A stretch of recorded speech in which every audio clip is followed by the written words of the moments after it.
thing.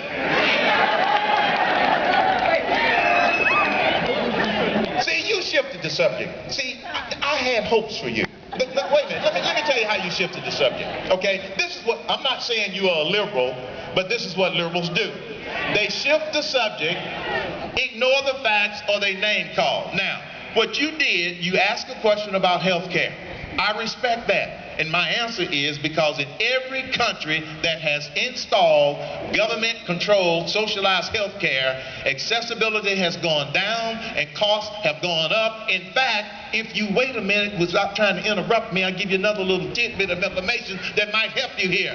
In Canada, they're trying to figure out how to undo that socialized healthcare system because it's not working the way they thought it was going to work 20 or 25 or 30 years ago. But then to shift this movement is not about being against all government.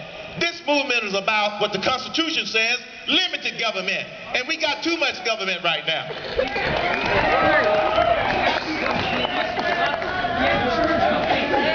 All right, okay, you've had your rapid fire minute. All right, thank you very much, and you can keep the t-shirt. You can keep the t-shirt. There's no hard feelings. Next. All right, next is Brandi. Hello, Brandi. Hi, I have a comment for the voters and then a quick question. A little louder. To the voters, I'm from Covington, Georgia's 8th district, and Congressman Jim Marshall, Blue Dog, for the first time, because he is a blue dog, is fighting for his life, and he's 13 points behind because he voted for Nancy Pelosi. Not because he voted for health care, because he voted for Nancy Pelosi. So go out and vote Tuesday, please, if you're in the 8th district. Austin Scott.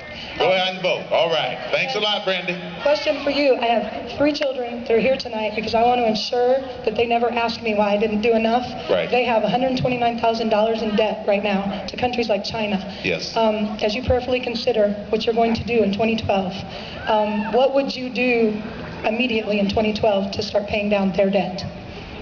What would I do in 2012 immediately in order to be able to start reducing that debt? But by the way, the $120,000, the number is actually $180,000 per head.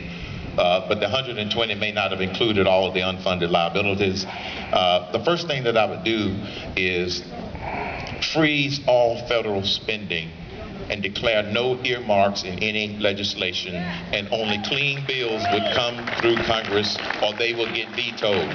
If you end all earmarks and if you declare a freeze on all federal spending other than defense, depending upon what's going on, and other than Homeland Security, those are the only 2 exceptions, because that's the only way you can change the culture in Washington, D.C. So the first step is you freeze the spending. You just mandate it. That's what the president has the power to do, and we haven't had one with the courage to do it. So you freeze the spending, and then just mandate that it's not going to go up. And trust me, they have found a lot of stuff to get rid of. Then the second thing you do is you stimulate the economy.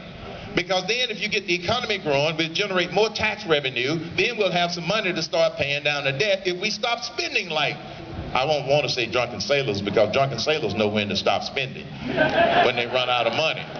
But then you stimulate the economy by suspending taxes on repatriated profits, which are the profits that are overseas that we need to bring back here, but people are going to get double taxed.